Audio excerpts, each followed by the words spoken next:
Hello दोस्तों, मेरा नाम मान सिंह है और आपका बहुत बहुत स्वागत है मेरी इस वीडियो में। दोस्तों, हर बार की तरह मैं आज आपके सामने एक नए देश की वीडियो लेके आया हूँ। वीडियो अच्छी लगती है तो कमेंट बॉक्स में कमेंट ज़रूर करना, शेयर कर देना, लाइक भी कर देना। दोस्तों एक बात मैं आप लोगों के सामने रखना चाहता हूँ कि मेरे को कमेंट बॉक्स में काफ़ी मैसेज आते हैं, सर हमारा यहाँ का वीज़ा लगवा दो, वहाँ का वीज़ा लगवा दो। तो मैं एक बात आप लोगों से क्लियर कर देना चाहता हूँ कि मैं कोई एजेंट नहीं हूँ और ना ही मैं किसी का वीज़ा लगवाता हूँ, ना ही मैं किसी एजेंट को जानता हूँ। मैं सिर्फ एक एडवाइज़र हूँ। मैं आप लोगों को हर एक देश की एक सच्चाई बताता हूँ कि इस देश में क्या इंडस्ट्रीज है, आप काम कर सकते हो कि नहीं कर सकते हो, या आप इस देश में जाके कितना अच्छा आप वर्क कर सकते हो, पढ़ाई कर सकते हो, अच्छे पैसे कमा सकते हो। ये चीज़ें की जानकारी मैं आप लोगों को देता हूँ, बट मैं किसी का वीज़ा नहीं लगवाता हूँ। तो दोस्तों, जिस देश की मैं आज आपके सामने वीडियो लेके आया हूँ, उस देश का नाम है क्रोएशिया। क्रोएशिया बहुत अच्छी कंट्री है, टूरिस्ट प्लेस कंट्री है और ये एक यूरोपियन कंट्री है, बट कि ये शेंजन का पार्ट नहीं है। आने वाले समय में ये शेंजन का पार्ट बनेगी ज़रूर और इसके लिए इन्होंने शेंजन को एप्लीकेशन लगा रखी है।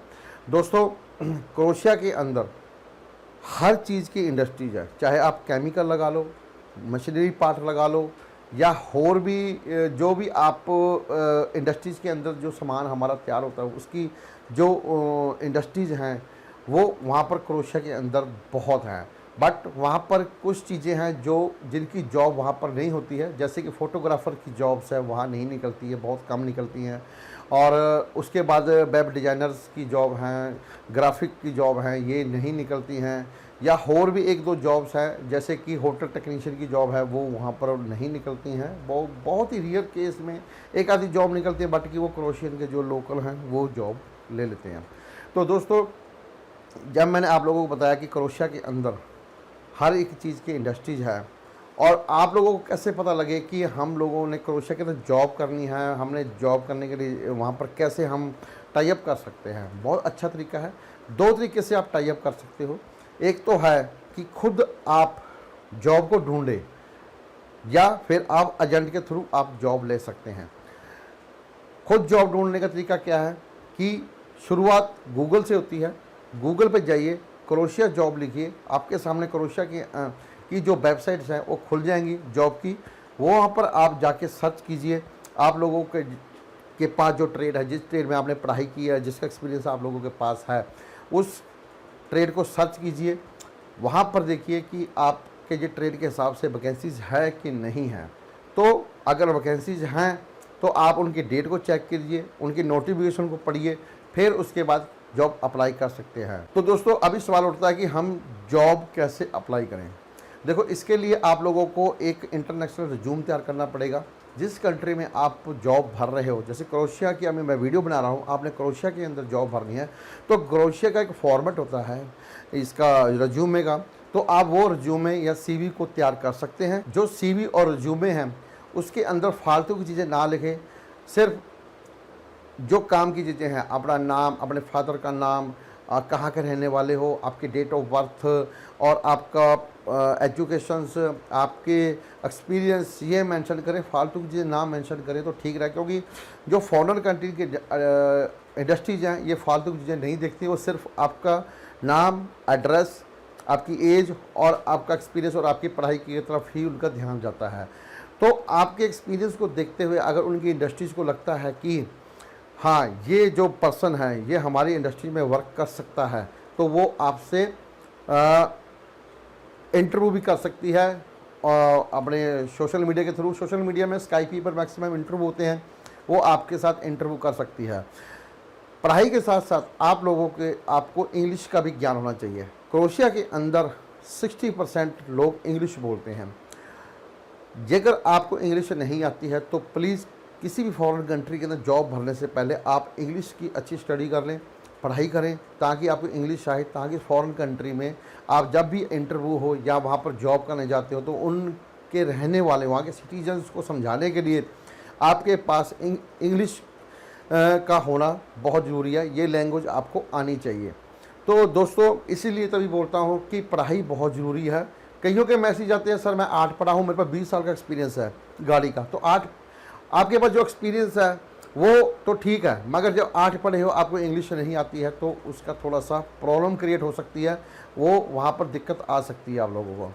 तो दोस्तों इस चीज़ों को ध्यान रखना कि अगर आप किसी फॉरेन कंट्री में काम करने के लिए जा रहे हो तो लैंग्वेज का जरूर ध्यान रखें, क्योंकि इंटरनेशनल लैंग्वेज हमारी इंग्लिश है, इंग्लिश का आपको ज्ञान होना कंपलसरी है। दूसरी बात है एजेंट के थ्रू जाना। एजेंट के थ्रू अगर जाते हो तो आपका लाखों रुपए खर्च हो सकता है। उसमें आप लोगों के लिए कितना पैसा लगेगा, चाहे हज़ारों में नहीं लाखों में कितना पैसा लगेगा ये तो मेरे को भी मालूम नहीं है कितना पैसा लग सकता है। बट कि वहाँ पर क्या है कि थोड़ा सा जल्दी काम हो जाता है। अगर आप अप्लाई करते हो तो थोड़ा सा लेट हो सकता है, वहाँ पर भी जल्दी होने के चांस होते हैं, मगर क्या है कि थोड़ा सा लेट भी हो सकता है।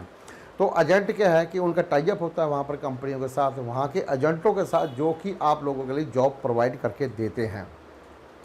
तो एक बात आप लोगों को फिर बता देता हूँ कि जब भी किसी कंपनी के अंदर आप जॉब भरते हो, फॉरेन कंट्री की कंपनी होती है, उसमें अगर आप जॉब भरते हो तो सबसे पहले उस कंपनी को जो लेबर ऑफ मिनिस्ट्री जिस देश की है उसको दिखाना पड़ता है कि मैंने अपने देश के अंदर इतने महीने या इतने दिनों से एक एडवर्टाइजमेंट दे रखी है, मगर मेरे को कोई भी ऐसा वर्कर नहीं मिला है जो कि मेरी इंडस्ट्रीज़ में आके काम कर सके। अभी मेरी इंडस्ट्री में वर्कर कम है, इस करके मेरी इंडस्ट्रीज को बहुत घाटा पड़ रहा है, मेरे को फॉरेन कंट्री से वर्कर बुलाने की इजाज़त दी जाए। तो लेबर ऑफ मिनिस्ट्री उसके डॉक्यूमेंट चेक करती है, उसको वो देखते हैं कि ये हमारे साथ रजिस्टर्ड है कि नहीं है, उसके हिसाब से फिर उसको वो परमिट करती है कि आप फॉरेनर वर्कर को बुला सकते हैं।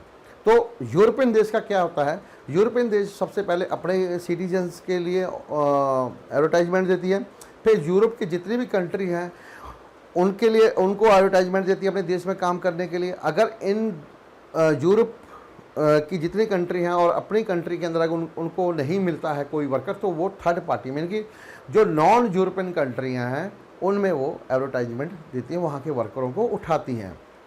तो दोस्तों जब भी आप रिज्यूम सेंड करते हो किसी भी कंपनी में, वो सबसे पहले अपने देश के जो वर्कर हैं उनके रिज्यूमों को चेक करेंगे, फिर वो यूरोप के देशों के वर्करों के रिज्यूम को चेक करेंगे, फिर अगर उनको वहाँ से नहीं मिलता तो आपके रिज्यूम पर वर्क होगा।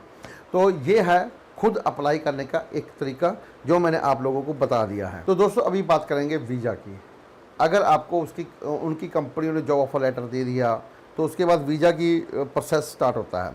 तो अभी मैं आप लोगों को बता देता हूँ एक अच्छी बात कि जनवरी 2021 से पहले क्रोएशिया के अंदर कोटा सिस्टम हुआ करता था।